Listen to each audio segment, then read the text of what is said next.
la verdad, pues muchísimas gracias por venir, me hace mucha ilusión el día de hoy. Como sabéis, pues esto a la vez es la presentación de los libros con Antoni Bolinches y el libro que he publicado recientemente, y también va a ser un programa de televisión para el programa Elígete con María Fernández, que es la presentadora. Como ya ha presentado Carolina directamente, sí que quiero comentar algo sobre cómo va a ser la estructura.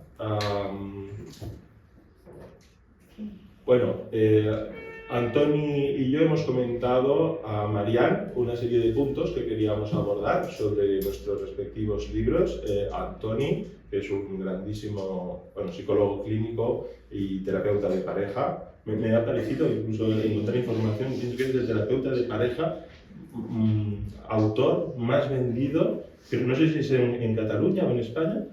Me gustaría que fuera en el mundo, pero creo que de España y algunos países hispanoamericanos. Caramba, yo estuve en una presentación suya anterior donde estuvo también hablando de su libro Psicoterapia para el mal de amores. No sé si podríamos decir psicoterapia para el mal de amores o el desamor. Pues sí, es para curar el sufrimiento amoroso. Y el sufrimiento amoroso se produce tanto porque no nos quieren como cuando no nos quieren, como nosotros necesitamos que nos quieran. Hay vasos comunicantes bastante importantes entre el libro de Antoni Bolinches, que además también es el autor, el creador de la terapia vital. Él ya explicará en qué consiste, y también pues, las propuestas que aparecen en mi libro, ¿de acuerdo? Que es Terapia de pareja consigo misma, que acaba de salir la edición en catalán, Terapia de parella amb si mateixa.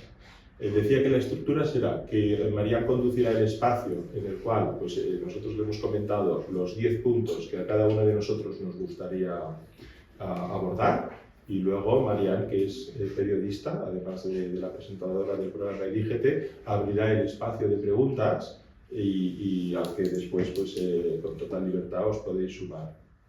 ¿Vale? Así es que vamos adelante. Hemos quedado que empezarás con Antoni. Sí, si me permites, Iván, para ellos y para las personas que están online, quiero como ponerlos un poquito en contexto. Yo soy dominicana. Durante prácticamente 20 años tuve un programa de radio llamado All We Need Is Love, como la canción de The Beatles, All You Need Is Love. Y esto me abrió muchas puertas a personas de la salud mental, profesionales que trataban el tema emocional, porque era un programa sobre el amor y sobre el desamor. Entonces, de una manera mágica y maravillosa, llego aquí a Barcelona por amor y estoy aquí, frente a Antoni Bolinches. Aclara que el amor no es hacia mí, sino hacia tu marido. Muchas gracias. En estos 10 puntos hay un primer punto sobre psicoterapia para el mal de amores, que dice que las parejas reales no son ideales. ¿Eso qué significa, Antoni? Exactamente. Bueno, este tarjetón me lo pidió la editorial para que desarrollara los principales puntos fuertes del libro. Y entonces, evidentemente, elegí estos 10 porque desarrollándolos se entiende perfectamente de qué va el libro y para qué sirve. Y el primero, y por eso los ordené en función de las páginas que van apareciendo, es que las parejas reales no son ideales. ¿Por qué? Muy sencillo, porque la realidad siempre está por debajo de la idealidad y nos enamoramos del ideal, pero solo podemos amar a lo real. Después que se produzca la descompresión que nos hace pasar del enamoramiento, fase pasional, pulsional, al amor armónico, eso cuando se produce. Por eso, la realidad siempre está por debajo de la idealidad, porque sobre la idealización fantaseamos y proyectamos en el ser del que nos enamoramos unas virtudes que no sabemos si él tiene, pero que nosotros nos imaginamos que tiene, porque si no, no nos enamoraríamos. Pero además de que por una cuestión de diferencia entre la idealización y la realidad, siempre estamos por debajo, el problema es que la propia convivencia juega en contra de la calidad de la convivencia. Y esto es lo que explico en mi libro anterior, Amor al segundo intento, donde explico la matemática de los sentimientos que deterioran la calidad inicial. ¿Por qué? Muy sencillo, porque todos tenemos defectos y todos tenemos virtudes. Y en la convivencia, ¿qué ocurre? Que las virtudes nos habituamos y a los defectos nos saturamos. Si aquello que era bueno de mí, mi mujer se habitúa, lo encuentra menos bueno, y aquello que era malo de mí, mi mujer se satura, evidentemente lo encuentra peor. Si lo bueno es menos bueno y lo malo es peor, se produce una depreciación recíproca, pero no simétrica del sentimiento amoroso. Recíproca porque los dos sufren la depreciación, pero no simétrica porque normalmente las mujeres, al hacer una mayor inversión emocional, también esperan una mayor recompensa emocional. Y por regla general, las mujeres quedan más decepcionadas del hombre que el hombre de la mujer. Eso dio lugar a uno de mis aforismos más conocidos, donde digo que una diferencia fundamental de género con respecto a las relaciones amorosas es la siguiente. Los hombres, mientras no estén mal, ya están bien. En cambio, las mujeres, si no están suficientemente bien, ya están mal. Y ese es el problema. Eso me lleva a una segunda pregunta.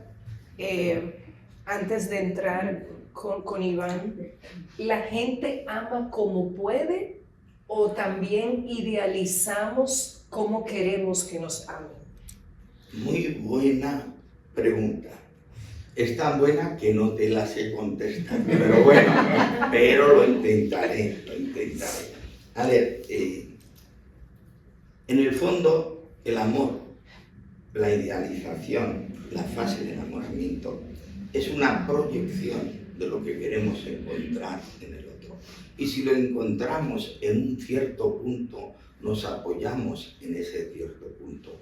Primer problema en los conflictos de pareja es que en las primeras sesiones, supongo que Iván te habrá ocurrido lo mismo, si viene una de las dos partes, resulta que durante una hora está hablando de los defectos de su pareja y se está quejando de su pareja. Entonces le preguntas, ¿y por qué sigues con él o con ella? Y la persona entra en una parálisis, en un shock psicológico, reflexiona y dice, porque le quiero. Y la pregunta subsiguiente es, ¿por qué lo quieres si no es como tú quieres que sea, ni te quiere como tú quieres que te quieran? Y ahí entramos en el gran problema del amor, del que hablo en mi libro El secreto de la autoestima, que es cuanto más te quieres, menos necesitas que te quieran y más te quieren. Y cuanto menos te quieres, más necesitas que te quieran, más proyectas en el otro lo que quieres encontrar, en lugar de buscarlo en ti mismo, que es lo que te va a ayudar a encontrar amores sanos, amores gratificantes y amores armónicos. Bueno, y en terapia de pareja consigo mismo... Sí, no, yo creo que yo ya me puedo marchar, porque en 3 frases acaba de sintetizar el grosso de mi libro, sí. Con lo cual yo creo que... Iván, pero esto es terapia de pareja consigo misma, ¿no? Por esto justamente... Sí, porque Iván, si me permite... Yo lo pensé. Es la nueva generación, la verdad que... Gracias por lo del prueba. Es el mejor elogio que me el hijo de un amigo mío aquí presente y lo felicito al padre y lo felicito al hijo, Gracias. porque yo voy a hacer 78 años y ya me puedo morir porque las nuevas generaciones están sobradamente preparadas. Iván es un ejemplo. Bueno, muchas gracias.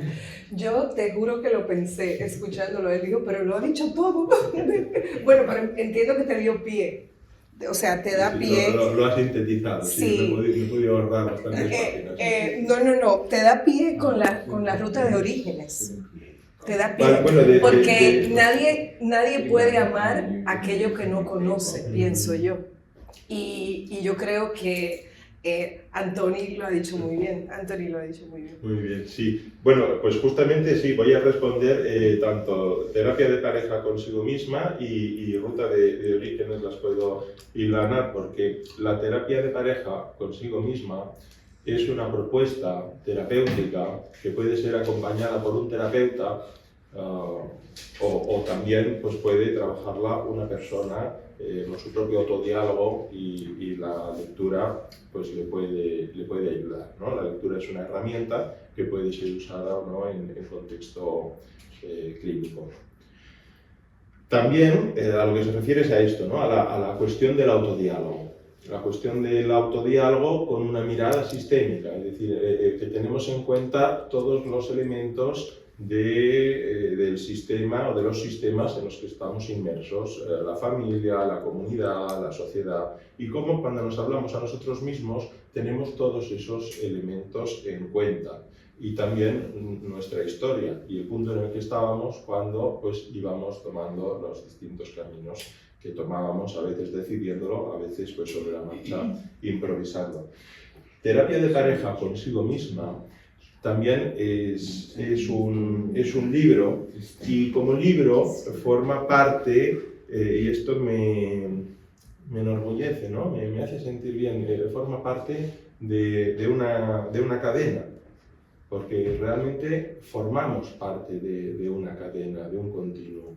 Y claro, hay autores que me han precedido, ¿no? Pues abordando su propia historia para abordar cuestiones pues, de psicología o de calado emocional. Estuvo aquí Ángela Valeiras con su libro El árbol torcido, estuvo también Gemma Farrás con su libro Vida sentida, y en la cual pues, hablaban desde su propia historia. Y en mi fantasía, cuando escribí el libro, algo así como me dices, bueno, sería maravilloso que esto diera pie a que otras personas escribieran su propio relato. Y ha sido para mí pues, un regalo impresionante que una lectora, puedo decir su nombre porque es semi-autorizado, Roser Busquets, yo creo que tendréis noticias suyas porque me ha enviado un relato tras la lectura del libro, y un relato pues, con mucho sentimiento. Tengo que terminar de leerlo, pero bueno, me ha hecho conectarme, ¿no? con formar parte de esa cadena y facilitar que tenga una continuidad.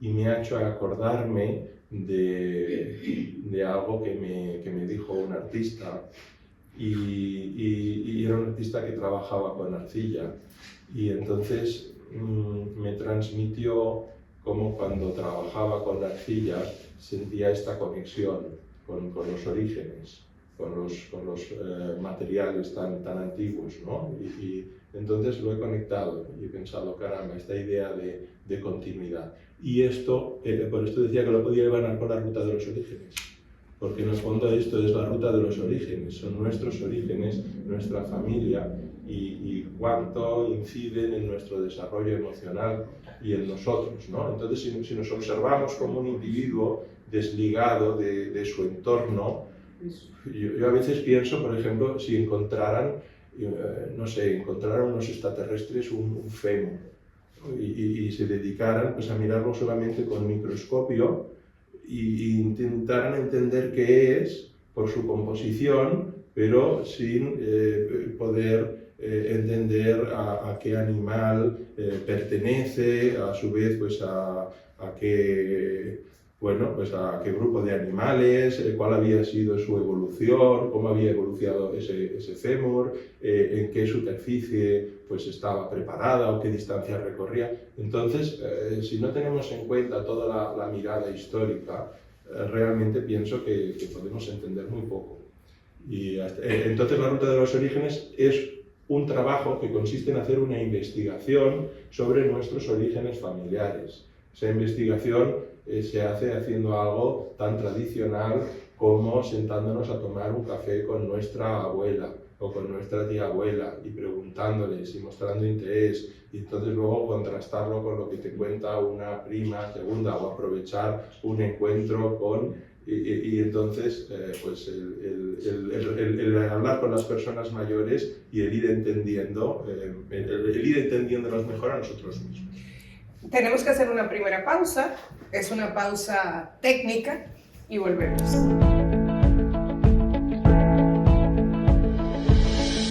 La vida es un viaje lleno de emociones, desde las mañanas aceleradas hasta esos fines de semana que recargan el alma. Cada camino que recorres merece más tranquilidad. Por eso, tu seguro de vehículo ahora es Vía Reservas. Nuestros planes van contigo para que te sientas más seguro en cada trayecto. Elige Vía Reservas. Seguridad en tu ruta, tranquilidad en tu vida. Seguros Reservas. Respaldamos tu mañana. Hola, soy la República Dominicana. Soy el merengue que mueve tus pasos y la bachata que despierta tus recuerdos. Soy la tambora que late con el corazón del pueblo. Soy el sabor de un sancocho compartido, el azul que abraza la bahía de Samaná con sus majestuosas ballenas y las aguas cristalinas que besan las arenas de Cabo Rojo. Aquí, el turismo no es solo un destino, es un ritmo, un llamado a descubrir, a respetar, a sentir. Porque cada sonrisa que encuentras, cada rincón que exploras, es un pedazo del alma que cuidamos con esmero. No vengo solo a sorprenderte, vengo a contarte que quien llega no solo se lleva recuerdos, se lleva un pedacito de nuestra esencia que lo acompaña para siempre. República Dominicana, reservada para el mundo. Banreservas, firme aliado del turismo dominicano. La pregunta, escuchándote, ese viaje histórico, personal, ¿cómo aceptamos nuestro origen? Muchas veces vivimos de espalda a nuestro origen, incluso queremos alejarnos. O sea, no importa de dónde yo venga, quiero alejarme porque quiero ser mejor. Esa aceptación, ¿cómo llega? Lo plantea el libro. Bueno, esto puede tener que ver, ¿no? Puede tener que ver con una necesidad que tenemos también con los seres humanos de desarrollar nuestra propia autonomía y de diferenciarnos de nuestras familias de origen, de nuestros padres, al tiempo que a veces puede tener que ver también con un mecanismo que tenemos y que consiste en expulsar el dolor de la mente.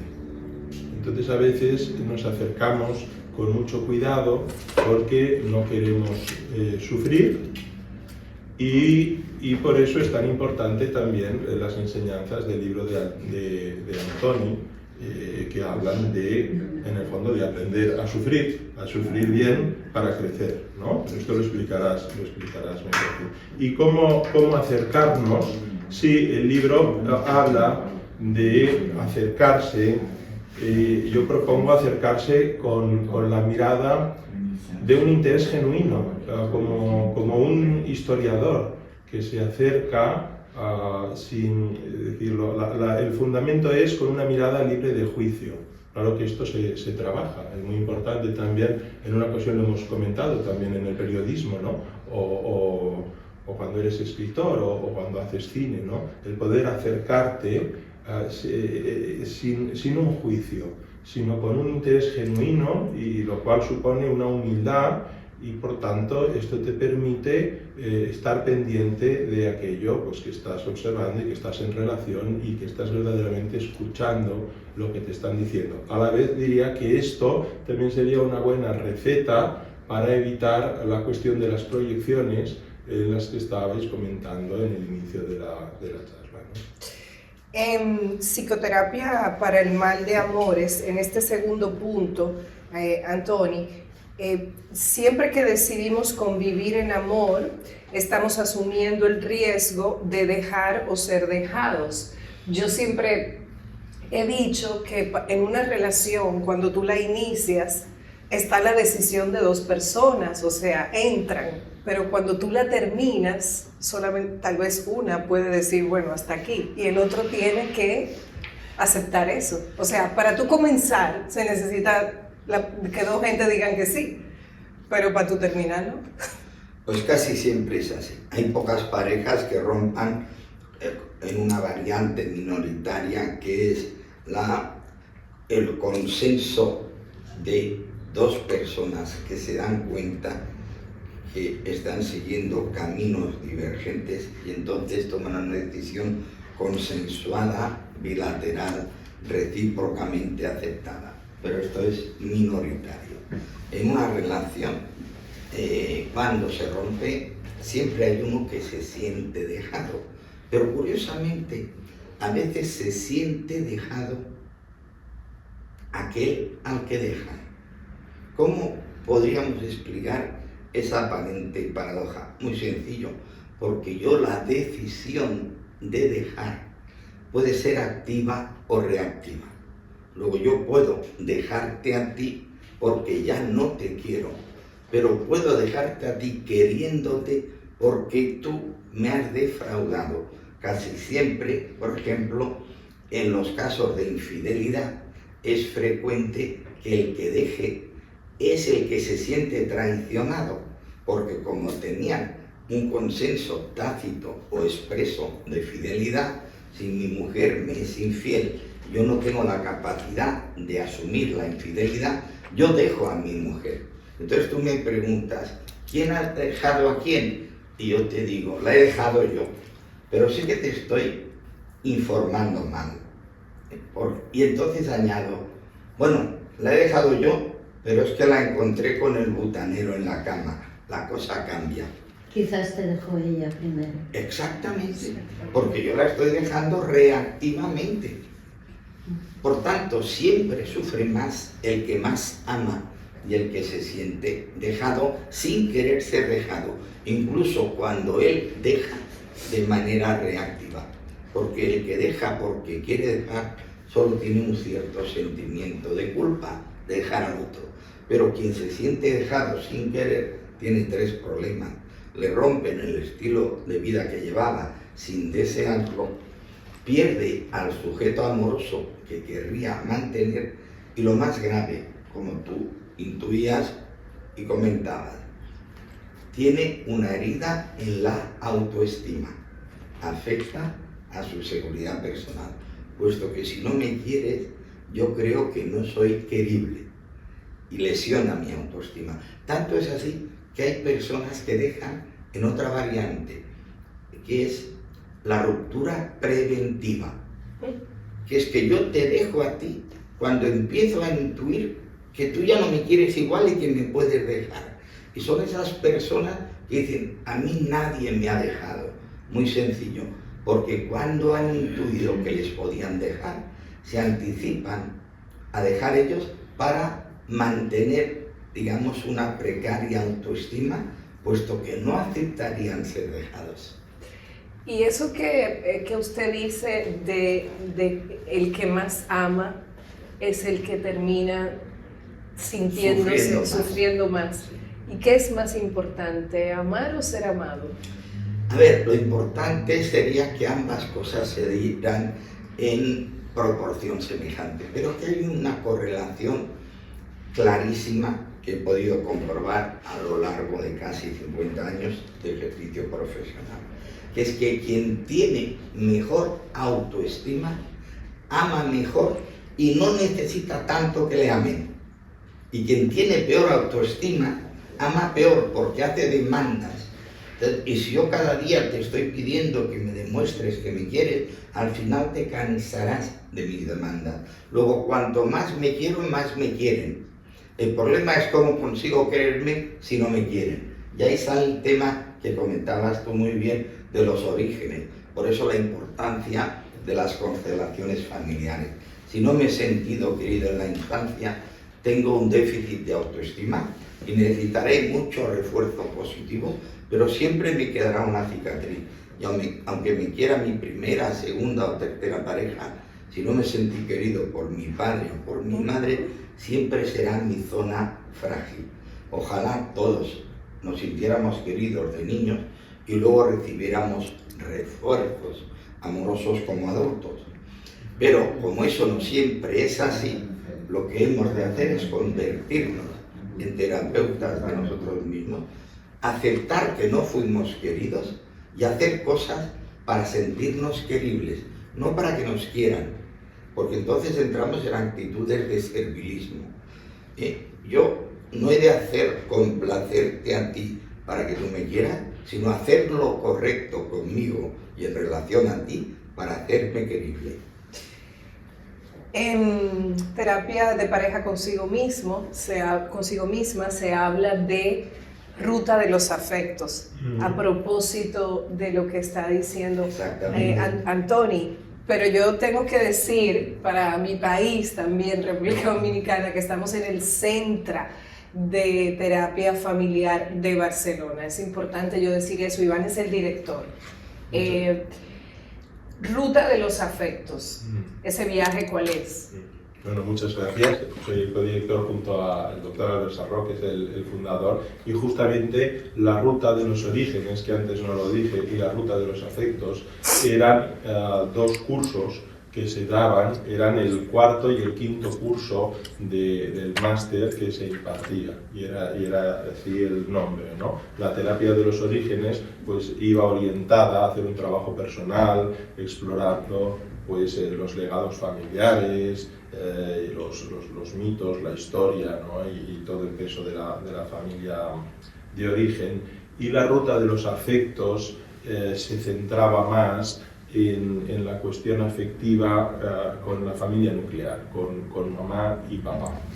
También extensible a los hermanos, pero con mamá y papá. Cuando estaba hablando Antoni Bolinches, y ha hecho una mención al primer amor, luego ha dicho también la importancia de sentirnos queridos de pequeño. Yo en un momento he pensado, bueno, podríamos pensar en el primer amor como la mamá, ¿no? y el papá, pero como la mamá he pensado en la teoría del apego también, ¿no? Que están aquí el doctor Mario Marrone y la doctora Nicola Raimon también, que son dos maestros en esta materia, y esto tiene que ver con esta cuestión, con cómo en la relación amorosa con la madre, cómo desarrollamos un apego en función también de la calidad de esos cuidados, de la disponibilidad, cómo esto pues, interioriza una seguridad a partir de la cual exploramos el mundo y por tanto las demás relaciones. Como luego pues, vamos al papá, o vamos también después a los hermanos con los que practicamos y luego a nuestros primeros amores. De ahí entran también los refuerzos y la posibilidad de desarrollar también apegos adultos. Y la calidad del apego tiene mucho que ver también con cómo sufrimos después el desamor, con la ansiedad que la sufrimos. Lo que pasa es que, por ejemplo, con los padres se pueden ver dos cosas. Se parte mucho, y creo que esto tiene mucho que ver con nuestra cultura, se parte mucho de yo darle a mi hijo lo que yo no tuve. O sea, no quiero que mi hijo viva lo que yo viví. Entonces, al final, desemboca en el mismo lugar. O sea, me doy a entender, estás deshaciéndote para entregar todo, pero eso no garantiza que ese niño se sienta amado. A veces, si tomas en una ruta y tomas un punto de referencia, no sé si aún ha tenido la experiencia en el mar o en el bosque, es fácil que sin darte cuenta te acabes acercando. Entonces, cuando me dicen, bueno, para mí era muy importante no repetir, entonces es como que se me encendirá el pilotito rojo, ¿no? De decir, bueno, hablemos de esto, ¿no?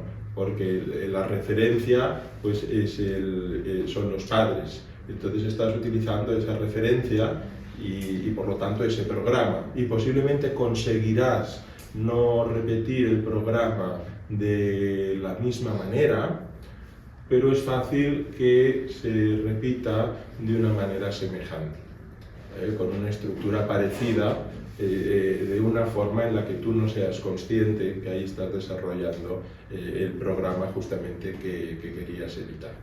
Por esto es importante en la ruta de los orígenes y en la ruta de los afectos ponerte en contacto con tus afectos, en la relación con tus padres, ponerte en contacto con esas heridas, trabajar justamente, ¿no?, la propensión que puede tener en nuestra mente a expulsar el dolor y poder acogerla, pero acogerla de una manera pues constructiva, de una manera amorosa con nosotros mismos y de la manera que propone Antonio, es decir, no regocijarnos en el dolor como si solo fuera el tratamiento, sino gestionarlo. Y en la propuesta de la ruta de los afectos pasa por dar voz a las emociones que quedaron negadas, silenciadas, reprimidas, y también por el peso cultural también, que muchas veces pues empuja a que esas emociones a través del tabú sean negadas.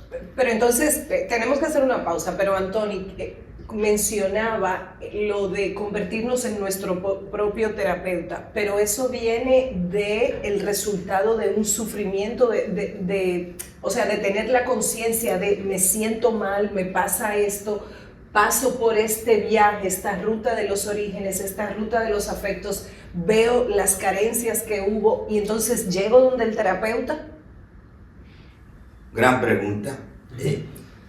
La explicación es que si uno aprende de lo que sufre, resuelve su problemática, saca una lección vital que le prepara para enfrentar en el futuro de manera más adaptativa problemas parecidos. Por eso, uno de los elementos fundamentales de mi método terapéutico, la terapia vital, es el sufrimiento productivo. Porque hay un sufrimiento improductivo. El sufrimiento improductivo nos neurotiza y el sufrimiento productivo nos permite una autoaceptación y un mejoramiento personal. ¿Qué es el sufrimiento productivo? Muy sencillo. Lo explico en un juego de palabras que parece tautológico, pero que es clarificado. Sufrimiento productivo es esa manera de sufrir, que por sufrir de esa manera, dejas de sufrir porque aprendes de lo que sufres. Luego yo no aprendo porque sufro, sino si saco una lección positiva de lo sufrido. Buenísimo, buenísimo.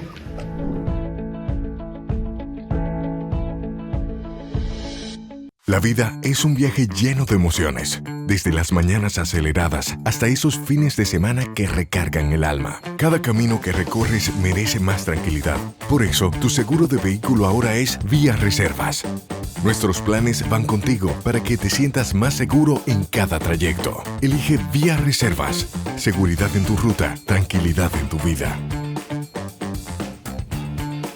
Seguros Reservas. Respaldamos tu mañana. Hola, soy la República Dominicana. Soy el merengue que mueve tus pasos y la bachata que despierta tus recuerdos. Soy la tambora que late con el corazón del pueblo. Soy el sabor de un sancocho compartido, el azul que abraza la bahía de Samaná con sus majestuosas ballenas y las aguas cristalinas que besan las arenas de Cabo Rojo. Aquí, el turismo no es solo un destino, es un ritmo, un llamado a descubrir, a respetar, a sentir. Porque cada sonrisa que encuentras, cada rincón que exploras, es un pedazo del alma que cuidamos con esmero. No vengo solo a sorprenderte, vengo a contarte que quien llega no solo se lleva recuerdos, se lleva un pedacito de nuestra esencia que lo acompaña para siempre. República Dominicana, reservada para el mundo. Banreservas, firme aliado del turismo dominicano.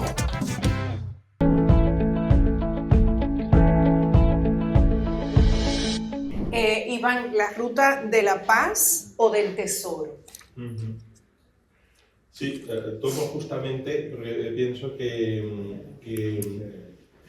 que puede recoger perfectamente las explicaciones que estaba dando a Toni, y esto llevado a la ruta de la paz o la ruta del tesoro pasaría por elaborar el duelo.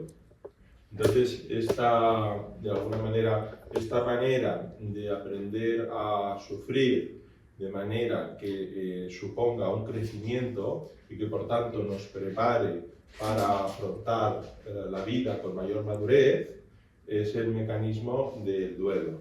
Y en la ruta de la paz, o la ruta del tesoro, porque se llama ruta del tesoro, pero el tesoro es la paz interior.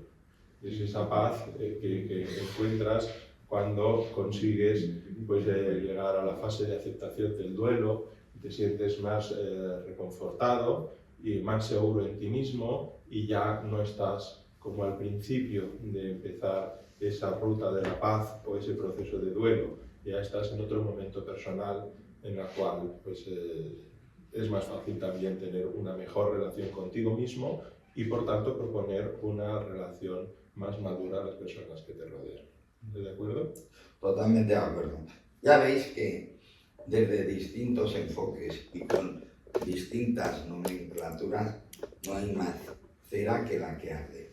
Autoconocimiento, sufrimiento productivo, mejoramiento personal que nos lleva a encontrar amores armónicos, porque elegimos mejor al necesitar menos, gestionamos mejor al estar mejor y aportamos más porque tenemos más para aportar. Es un poco como esto de quién soy yo a partir de lo que me pasa, poner el enfoque en uno mismo. Exactamente. Es más, yo creo que más que presentar a los presentadores de los libros, deberías participar como experta vital. Porque en el fondo, por eso le puse a mi método terapia vital, porque solo podemos aprender de nosotros mismos. Mientras culpabilizamos a los demás de lo que nos pasa a nosotros, es una excusa perfecta para no cuestionarnos nosotros. Por eso, en uno de mis aforismos más conocidos, digo que criticar a los otros no nos mejora a nosotros. Lo que nos mejora a nosotros es la autocrítica.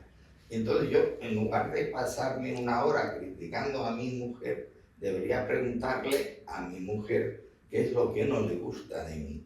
Y entonces yo reflexionaré sobre lo que no le gusta de mí.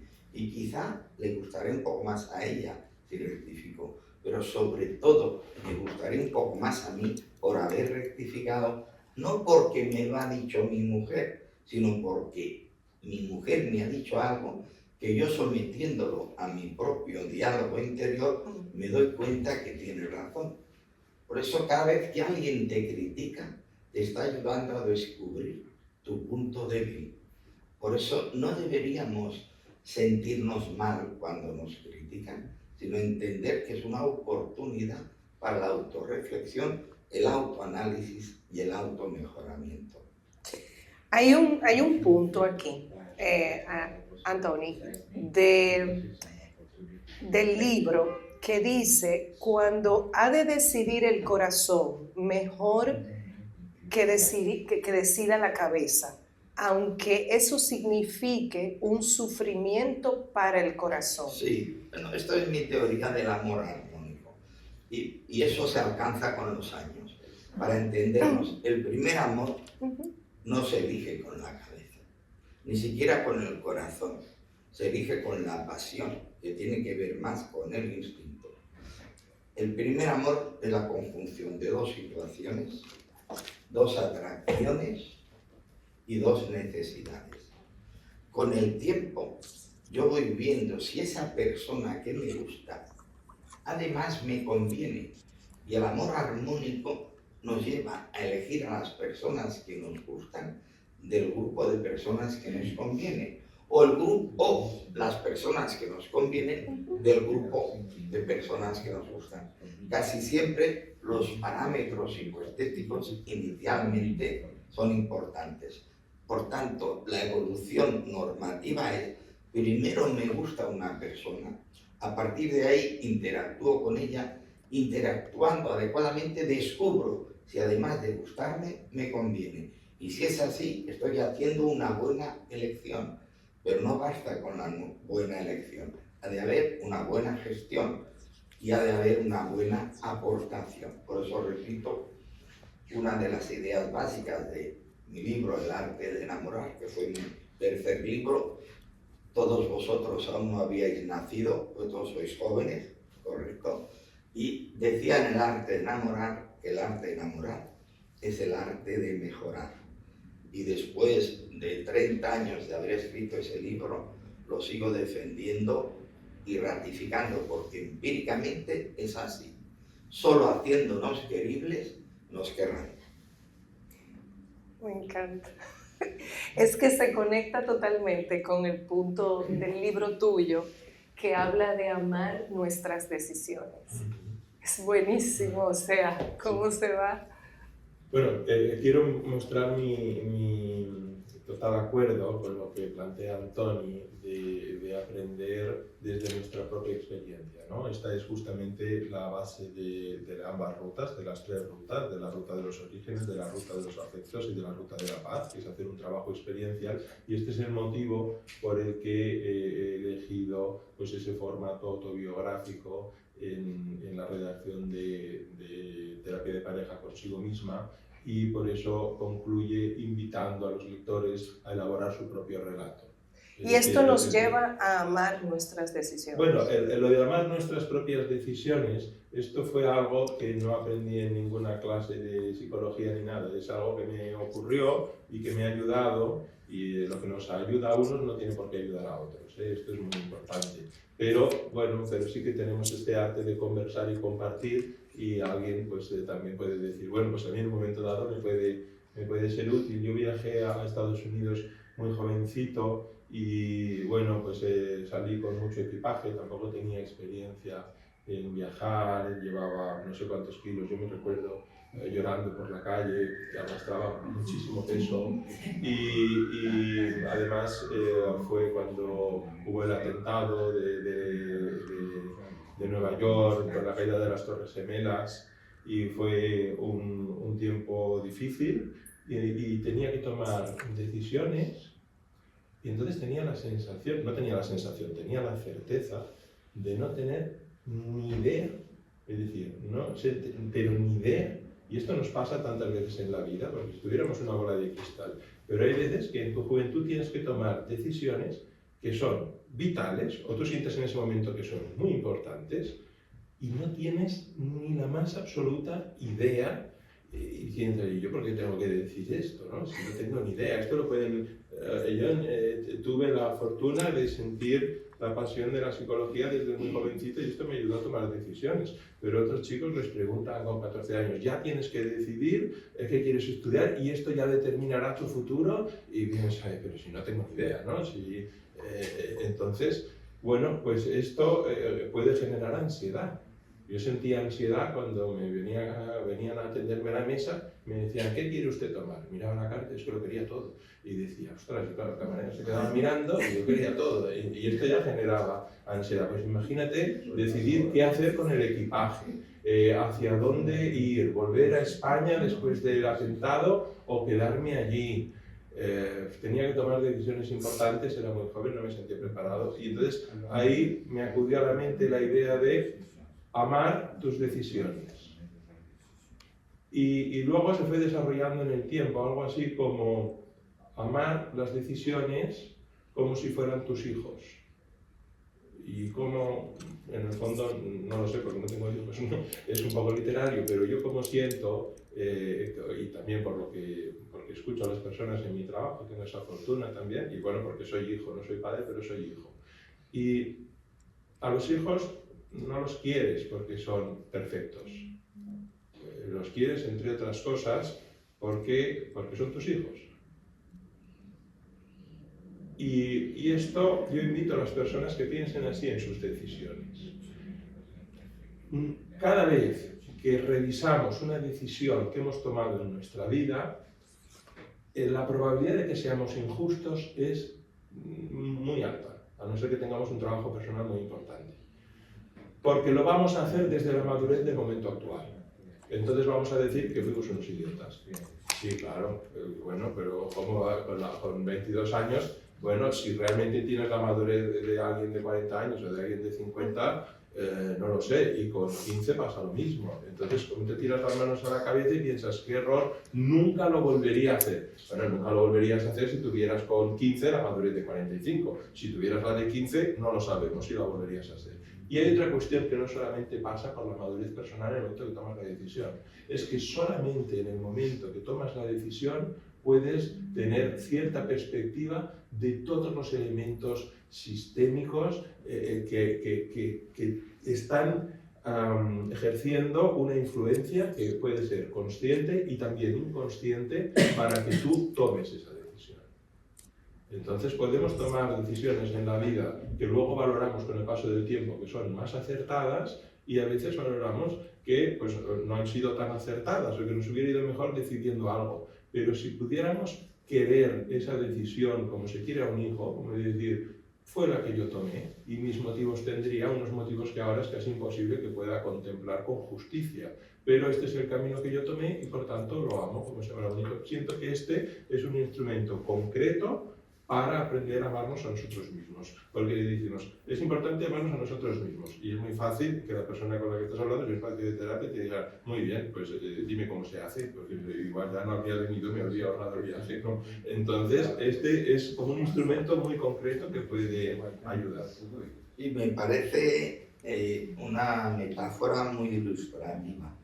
Amar nuestras decisiones como si fueran nuestros hijos. Sí.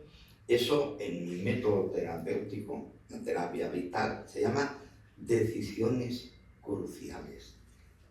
Hay momentos vitales en los que hay bifurcaciones, en las que una decisión excluye a otra. Por eso digo que siempre que decides puedes equivocarte, pero siempre que te equivocas, aprendes. Por tanto, toda decisión nos permite o acertar o aprender. Por eso hemos de decidir y amar las decisiones como si fueran tus hijos. Fijaros qué metáfora tan clarificadora.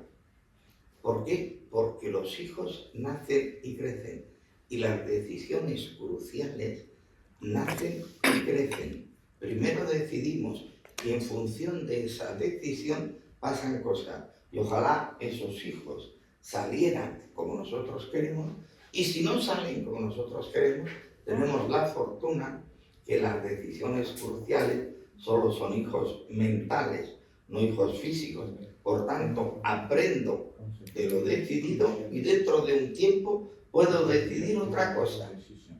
En cambio, los hijos los tenemos que aceptar para bien o para mal. Así es. Por eso, si todos tuviéramos más hijos mentales, quizá tendríamos más cuidado a la hora de tener hijos fisiológicos, hijos naturales o hijos que consideramos que van a producir o a reproducir lo que nosotros somos o lo que quisimos ser y no somos.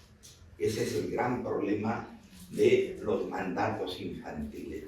¿Cuántos padres queremos que nuestros hijos sean lo que nosotros no fuimos? ¿Y cuántos hijos se sienten frustrados o presionados por no llegar a ser lo que nosotros quisimos que fueran? Así es, así es. Hay aquí un punto que me resulta muy interesante porque no conozco qué significa este término. Me gustaría que lo compartieras, Antoni. Dice que no ha sabido aprender de los malos amores vividos y de los buenos interrumpidos, de los buenos interrumpidos. Esa palabra me resultó muy interesante. Corre el riesgo de neurotizarse. Sí. Bueno, esto es mi teoría de la seguridad y de la madurez personal. Hablábamos del proceso de maduración. Dura alrededor de 30 años. empezamos a madurar alrededor de los 20, 20 y pico, en función de lo que vamos viviendo, y alrededor de los 50, si lo hemos hecho bien, tenemos una cierta madurez porque hemos tomado decisiones cruciales. En un estudio que hice de campo para mi libro El secreto de la autoestima, hice una evaluación de las decisiones cruciales que habían tomado las 10 personas más maduras que conozco. Todas ellas tenían en aquel momento entre 60 y 70 años. Y según su propia autoevaluación, habían tomado alrededor de toda su vida entre 10 y 12 decisiones cruciales solo. Y ahora vamos a los amores interrumpidos o a los amores que me han dejado. Si yo dejo a mi mujer, es una decisión crucial, ¿cierto? Porque se supone que tomo una decisión trascendente para el resto de mi vida. Pero si yo cada 15 días dejo a una novia nueva, yo no estoy tomando 200 decisiones cruciales en 3 años, sino lo que estoy es neurotizándome porque no estoy aprendiendo nada de ninguna relación. Por eso las decisiones cruciales se han de mantener el tiempo suficiente para que fructifiquen o para que aceptemos que no ha sido acertada y volvamos a rectificar. Luego madurez, malos momentos bien asimilados. Neurosis, malos momentos mal asimilados. Fijaros si es sencillo. Genial.